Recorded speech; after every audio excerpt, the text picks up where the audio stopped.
To the Sigmas of Australia, I say that this goofy-air government have been capping, not just now but for a long time. A few of you may remember when they said there'll be no phantom tax under the government I lead. They're capaholics.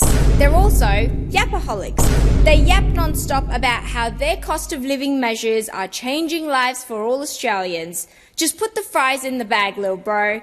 They tell us that they're locked in on improving the housing situation in this country.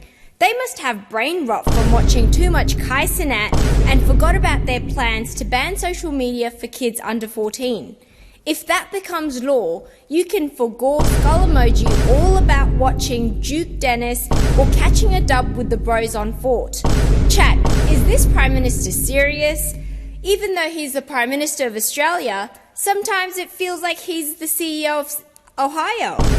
I would be taking an L if I did not mention the Ops, who want to cut WA's GATS and services tax.